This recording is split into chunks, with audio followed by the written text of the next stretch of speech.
기사에 나왔거든요. 만약에 핵을 떨어뜨리게 되면 서울시에 뭐 이렇게 뉴스가 크게 된 적이 있었잖아요. 그래서 빨간 점으로 3km 내는 뭐 이렇게 열로서 쭉 가고 뭐 그 뒤로는 뭐 몇 킬로미터를 하는데 제가 그 중심에 있더라고요. 제가 그 빨간색 안에 저희 집이 있더라고요. 그러니까 되게 그게 두렵더라고요. 사실은 그 알고 있으니까. 그러니까 저는 되게 단순한 질문일 수 있는데 진짜 막상 전쟁이 나면 누가 이겨요? 아니 왜냐면 이게 단순한 건데 궁금하시잖아요. 사실은 왜냐면 제가 군생활을 열심히 해봤기 때문에 저희가 더 강한 걸로 알고 있거든요. 그렇게 교육을 받아왔고 훈련을 해왔고. 아니 그거에 대해서 제대로 얘기하려면 사실 2% 처음부터 끝까지 얘기해도 사실 다 부족할 수 있는 거예요. 희망을 주세요. 네. 근데 결론적으로 얘기하면 우리가 이길 겁니다. 싸우면. 네. 근데 이제 중요한 거는 전쟁이 하루아침에 끝나지 않는다는 거죠. 그러니까 뭐 최소한 일주일, 뭐 한 달 이상, 몇 달을 끌 수도 있는데 그대 이기면 뭐 하겠어요? 폐허 속의 승인데. 맞아요. 그렇잖아요. 그러니까 아까 우리 성현우 선생님이 말씀하셨듯이 전쟁은 그렇기 때문에 예방하는 게 최선이다. 그게 제일 중요하다. 그러니까 전쟁이 일어나면 이기고 지는 거는 이제 뭐 큰 의미가 없어지는 거고. 맞아요. 가장 현실적인 것은 이제 미사일 폭격이 안 되는 쪽으로 빨리 도망을 가는 게 이제 민간인들한테는 이제 중요한 것 같은데요. 대통령은 어디로 가시나요? 그분 좀 따라다니면 되는데. 그분 근처로 가면 그래도 좀 안전하지 않을까요? 그러니까 이제 청와대에도 우리가 이제 요즘 보도 보면 청와대 뭐 벙커에서 회의했다. 이명박 대통령 시절에 뭐 그런 얘기 많이 나왔잖아요. 네. 연평도 포격 도발 있고 그럴 때 이제 그럴 때는 이제 국주 도발 이제 본격적인 전쟁 상황이 아닌 이런 때 이제 임시 지휘를 하기 위해서 이제 네. 급하게 이제 쓰는 수단으로 그런 데가 이제 있죠. 청와대 지하 시설이 있고요. 근데 그거는 뭐 제대로 된 건 아니고 이제 제일 중요한 시설은 구체적인 얘기를 하기 힘들지만 못하죠. 하여간 뭐 알고는 계세요? 과천 뭐 인터넷상에도 나와 있습니다. 사실. 그래요? 근데 하여튼 과천 근처 어디에 있습니다. 과천 산 속에 있는데 네.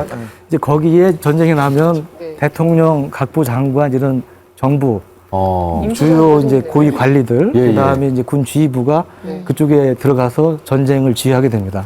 그 속설에 의하면은 왜 과천이구나. 관악산이 쫙 반으로 갈라져서 열린다 뭐 이런 거 여기는 국회의사당이에요. 국회의사당 뚜껑 열리면서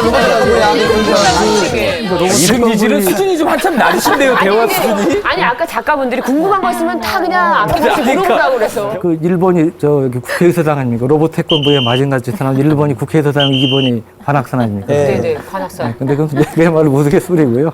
하여간 뭐 모처에 이제 그런 주요 시설이 있죠. 어떤 분은 저한테 그러더라고요. 김포로 이사 가자고. 왜요? 왜? 전쟁이 날 것 같으면 빨리 비행기표 끊어가지고 다른 데로 날아가자. 진짜 궁금했어요. 여보세요 나한테만 묻을까요? 아니 현실적이잖아요. 잠깐만. 국회의사당 그 열려갖고 마징가제트가 나오는 거하고 그러면요 이거 차원이 저는 지금부터 다르지. 예매해 놓을래요. 그럼 되겠어요? 아니까. 재벌 회장님들이 사실은 네. 전용기들이 다 있으시죠. 맞아요. 갖고 계시죠. 네, 그렇기 때문에 뭐 유사시에 그걸 타고 어디로 가실 수는 있겠죠. 그럼 바로 군포공항으로 가서 가겠어요. 비행기표를 끊고 날아가면 괜찮습니까? 비행기도 뭐 통제됩니까? 군 작전상 이제 지장이 되면 네. 지장이 있을 경우 이제 통제가 되는데 그 상황이 얼마나 심각하냐에 따라서 이제 다 제가 듣기로는 지하철 환승역이 가장 그래도 그나마 우리가 제일 취할 수 있는 안전한 곳이라는데 왜 환승역이? 환승역이 보통 깊지 않습니까?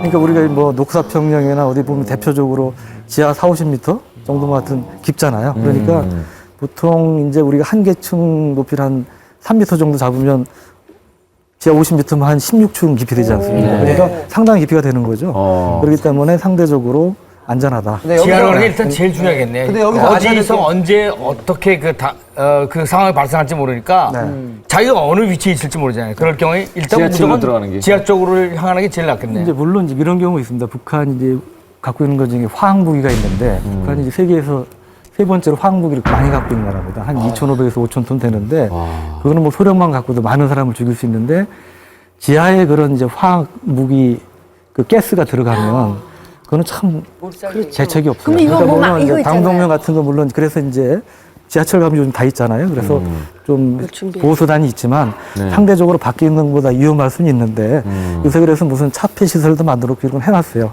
해놨기 때문에 상대적으로 지하철이 안전하다는 것인데 만약에 이제 지하철에서 그런 가스가 들어갈 상황이 되면 상당히 좀 위험할 수 있습니다. 아무튼 뭐 저희가 편안하게 얘기합니다만은 있어서는 안 되는 상황입니다. 이게 전쟁이 나면 이건 뭐 승자가 없는 상황이 되는 거기 때문에 근데 이제 그렇다고 일말의 약간의 확률 때문에 저희가 안심을 못하고 약간의 두려움을 갖고 지금 얘기를 하는 건데요.